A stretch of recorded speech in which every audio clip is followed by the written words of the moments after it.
my hand was resting on my thigh, nervously caressing a little box tucked away neatly in a corner of my pocket. My date for the evening was sitting on the other end of the table, animatedly talking on the phone. Well, not my date exactly. Chloe and I have been seeing each other for more than 5 years now, but this was where we first met, right here, by the patio of this cozy little cafe on a blind date set up by friends. We had just returned from a movie, a whodunit mystery, and Chloe was going over the story with her mother, completely ruining all the suspense for her. Every time she updates her online status about a visit to the cinemas, you can be rest assured her friends will make themselves scarce for the next few hours at least. And she's always been this way, spontaneous, impulsive, excitable, yet kind, compassionate, and earnest.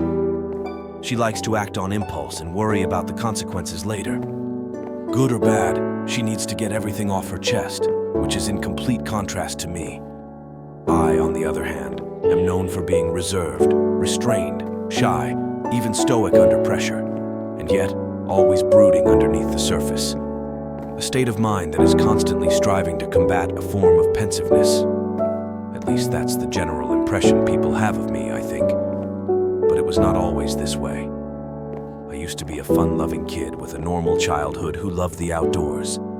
But something happened to me on my 9th birthday when I was returning home from school, and I suddenly experienced a panic attack for the first time in my life. Since then, I've experienced many more. Over the years, I realized I was increasingly prone to an attack when my mind was under stress, and this would ultimately lead to what has now become a familiar sequence of symptoms that would course through my body, leaving me feeling utterly helpless. My legs would first go stiff, as if being weighed down by lead. This was followed by an acute dryness that would grip my throat, leaving it parched and instantly yearning for a sip of water. The hands at my sides would start to tremble next, as I tried desperately to recover from a severe shortness of breath. Meanwhile, huge beads of sweat would have already formed around my forehead while I felt my heart pound away in my chest. But what scared me the most was the very thing that triggered the panic attacks. I would start seeing strange visions unfold in front of my eyes that often made me question my own sanity. These manifestations would occur randomly, seemingly out of nowhere, and I would immediately start experiencing the physical symptoms. It was as if my mind was ready to tap into the portal of a different dimension at that very moment. I would then stand transfixed in horror, unable to move, as the anxiety quietly took hold of me, crippling both my body and mind, eventually leading to a blackout. When my parents became aware, they grew consumed with worry. My dad finally even quit his job and relocated our family to the suburbs, in the hopes that a change of scenery in a quieter place would turn out better for my mental health. And it did help in my recovery, because it brought me in contact with Coach Riley, my physical education instructor at my new school. A deeply spiritual man, Coach Riley introduced me to the benefits of meditation and encouraged me to adopt a disciplined lifestyle.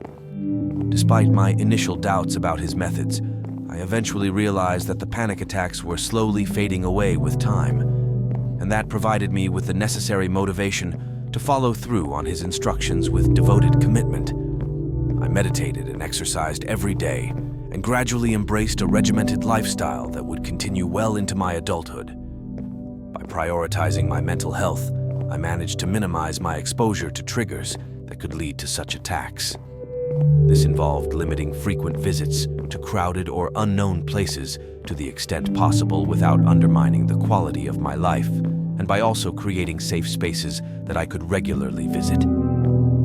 I also abstained from all forms of intoxication and avoided the party scene entirely. Thankfully, I cultivated a small but loyal circle of friends who consistently made me feel valued in their presence. Although there have been times when I have wondered if I was being too hard on myself and forgotten what it meant to have a good time. But I can't fault the method, because I know it has been working. I haven't had an episode in over 10 years now, so when Chloe came into my life, it was like a breath of fresh air, igniting a spark in me that I thought was buried away for good. Being around her rekindled the inner child in me, and I wanted to experience the world with her. For someone who saw himself as generally unlucky in life from a young age, it was as if Lady Luck had finally decided to shower her blessings on me. And I began to grow as a person, strongly fueled by a burning desire to be a better man for her.